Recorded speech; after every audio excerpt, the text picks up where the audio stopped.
Udumo kuNkulunkulu kweliphezulu nokuthula emhlabeni kubantu abathokozelwa nguye. Baba uNsibanda okubingelelayo, ngithi uJesu Kristu inkosi. Siyambonga kuNkulunkulu wethu, siyamdumisa nangosuku lwanamhlanje umhla ka-6, usuku oluhle kakhulu olwandulela usuku lokuqala kwey'nkonzo zikaJulayi. Bangcwele, ngithi angibonge kakhulu labo abalalelile ngokuthi beme ukuthumela ku-WhatsApp. Bese kuba khona-ke labo abangalaleli. Ngimnika ithiphu nje. Ngithe akuthumele abaletha amagama abantu nabantu abacela ukubhukhelwa. Lokho-ke kungenza ukuthi abantu ababhalile, ngoba ngazi ukuthi umuntu oletha igama lomuntu uyalibhala, ngazi ukuthi nobhukhayo uyabhala, ngidila nje nama-messages abhaliwe. La ama-voice notes, hayi ngigcina ngawo uma isikhathi sisekhona noma ngiyawayeka. Kusho ukuthi uma kuwukuthi wena uthanda ukubhukha nge-voice note, usho ukuthi uzosala ugcine ungena emuva kulayini, ngoba ngibheka nje ama-messages abhaliwe kuphela. Angithi manje lawa i-voice note isikhathi esiningi awubufakazi, isikhathi esiningi acela umkhuleko, kanti imikhuleko ngiyifakile egruphini, imikhuleko yonke ikhona. So ngibheka nje laba ababhalile bese ngibheka ababhalile ukuze kukwazi ukuthi kusheshe ngibabhukhele, ngoba phela kunemfihlo yokuthi uma ubhukhile osubhala izono zakho, malifika usuku lokufa uzongena ezulwini, uzokwenzela umusa uNkulunkulu. Angikwazi-ke ukungabanaki abantu abafuna ukubhukha, ngoba ngifuna igazi labo libuzwe kumina. So bayi-priority kakhulu abantu abafuna ukubhukha. Manje-ke uma kuwukuthi ubusebenzisa i-voice note ubhukha, usenkingeni. Bengizoku-advise ukuthi ukubhukha kuhle nje, ukubhala olayini ababili abathathu. uJesu Kristu inkosi, ngiyacela usuku lokuvuma izono. Kulula nje, abantu sebanqena ukubhala nje, umuntu ufuna ukusho nge-voice. Ngoba manje ngizama nami ukuthi esikhathini esincane, buka nje ngiyafika manje, lokhu ngihambe ekuseni, imanje yinini, 2:30. Kunezinto ofuneka zenziwe. Ngathi abazofika kusasa nje, bazofika omakhi bengakaqedi besasebenza, ngiyasola. Kodwa-ke siyamkholwa uNkulunkulu kuzophela kusasa. Kodwa kuzobe kungaphelile nya izinto ey'njengokupenda nokunye cha, kuzobe kungekho. So-ke ngamanye amagama ngizama ukusho nje ukuthi ngehla ngenyuka, ngibuyela ukuzokwenza inkonzo nanokuthi ngibuyile. So ngiyabonga kakhulu labo abalalelile, ngoba kusho ukuthi abanazo izinto abayijahile, kodwa ngoba bayalalela. Angazi-ke ngabantu abangalaleli, hhayi angeke ngisho lutho ngabo, kodwa ngithi angibonge kakhulu bazalwane, nina enilalelile. Ngi-aware ukuthi akusingoba ningenakho enizokusho, niyathanda nani, kodwa nithanda ukulalela futhi ngoba nifuna ukuya ezulwini, ngoba ave kukuhle ukulalela kwenza umuntu akwazi ukuya ekhaya ezulwini. Ngiyalisaba leli vesi abaseKorinte bokuqala uchapter 15 verse 56 othi amandla esono ngumthetho. Yabona uma sekushaywe umthetho ubusuyaweqa, usuwonile phela manje. Yabona isono besingekho, sesikhona ngoba kushayweni umthetho. Amandla esono ngumthetho. Ngiyalisaba leli vesi. Nani emakhaya abazali nihlala nishaya imithetho, nishayela iy'ngane, kanti nivula umnyango wesihogo. Ngoma isiweqile umthetho ingane isiyonile, yenze isono phambi kaNkulunkulu. Ayike angidluli, inhloso nje bekuwukubonga abazalwane, abantwana bakaNkulunkulu abafuna ukuya ezulwini, abalalelayo. Ngiyabonga kakhulu. Ngiyacela ukuthi-ke siqhubeke nenkonzo yethu yanamhlanje, ke siguqe bazalwane, simeme uNkulunkulu wethu uJesu Kristu inkosi. Babongcwele, babolungileyo, siphambi kobuso bakho, siyabonga uthando sithande ngalo, siyabonga usihlanganisa ngale ndlela, siyakubonga, siyakudumisa. Khuluma Moya oNgcwele, silalele usifundise ukugcina konke iNkosi uJesu ekukhulumile, usifundise uzosikhumbuze nalokho ekukhulumile, ngoba yona iNkosi uJesu iyindlela neqiniso nokuphila. Ngeke sikwazi ukuya ekhaya ezulwini singahambanga ngayo. Ngiyacela-ke Moya oNgcwele usisize, ube kanye nathi nangaso lesi sikhathi. Hlala nathi ngoba sekuyahlwa nemini siyaphela. Siyabonga ngoJesu Kristu iNkosi ephilayo. Amen. Jesu Kristu inkosi bangcwele, ake siqhubekeni-ke sofunda izwi lethu kwabaseThesalonika bokuqala uchapter 5 uverse 16 kuya kuverse 22. Thokozani njalo, khulekani ningaphezi, kukho konke bongani, ngokuba lokhu kuyintando kaNkulunkulu kuKristu Jesu ngani. Ningamcimi umoya, ningakudeleli uprofeta. Vivinyani konke, nibambisise okuhle, dedani kukho konke okubonakala kukubi. Dedani bangcwele kukho konke okubonakala kukubi. Hhayi ngoba kukubi kuphela, ngisho nokubonakala kukubi kungekubi, deda kukho. Ake angifuni ukulibala lapho. Sikhuluma-ke kakhulu nge-uniform yasezulwini, sikhuluma ngey'ngubo ezimhlophe. Besikade-ke sikwisambulo uchapter 3, sibheke uverse 4 noverse 5. Uverse 4, kepha-ke unamagama ayingcosana esade salabo abangangcolisanga izingubo zabo, bayohamba nami bembethe okumhlophe ngokuba bafanele. Verse 5, onqobayo uye kwambathiswa kanjalo izingubo ezimhlophe, negama lakhe angisoze ngalisula encwadini yokuphila. Negama lakhe ngiyakulivuma phambi kaBaba naphambi kwezingelosi zakhe. Ngike ngathinta kulezi insuku iculo ecilongweni levangeli elithi nengubo sinikiwe, ivele enkosini, iculo number 199. Khona engikuphawulayo la. Uma ubuka lelo culo, ingubo sinikiwe, ingubo sesinayo. Ubuka uverse 4, abazohamba neNkosi uJesu abangangcolisanga izingubo. So lezi zingubo sihamba sizembethe sila emhlabeni.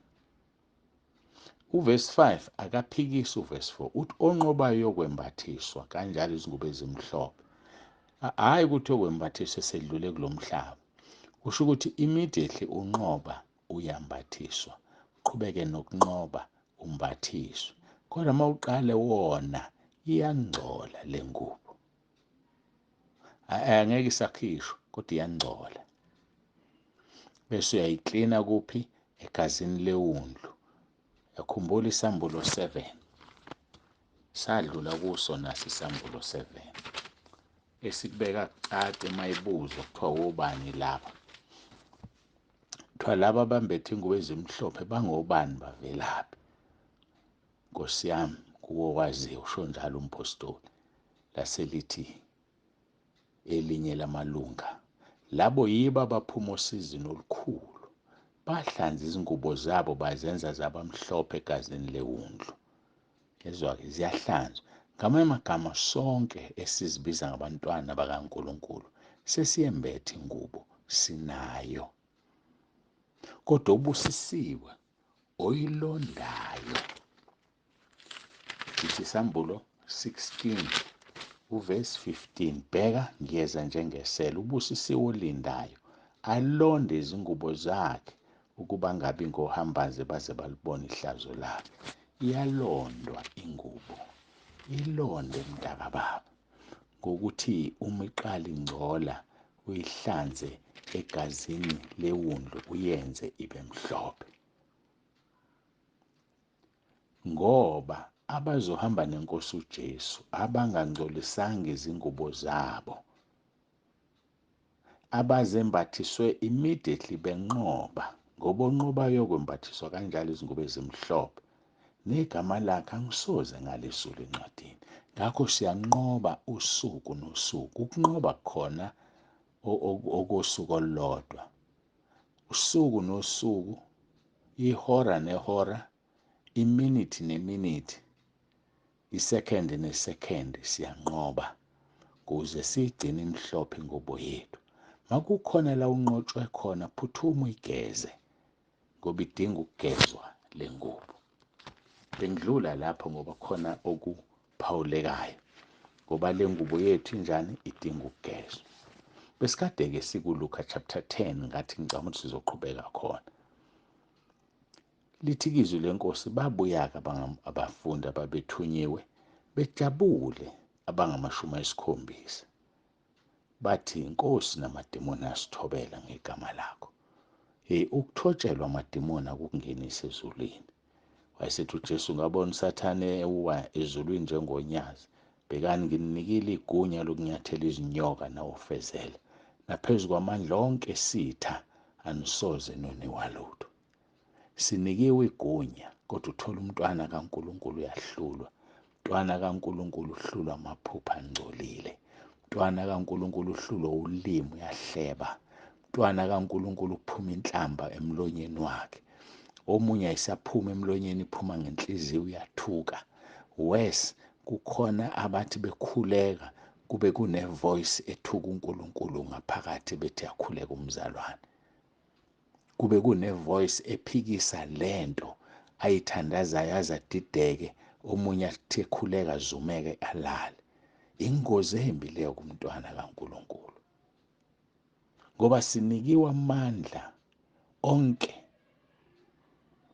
okunyathela izinyoka nawofezela. Izinyoka okukhulunywa ngazo la yini? Amadimoni. Engane inyoka enkulu, udrago, uSathane. Bese ukuthi-ke abalandeli bakhe bayizinyoka ezincane.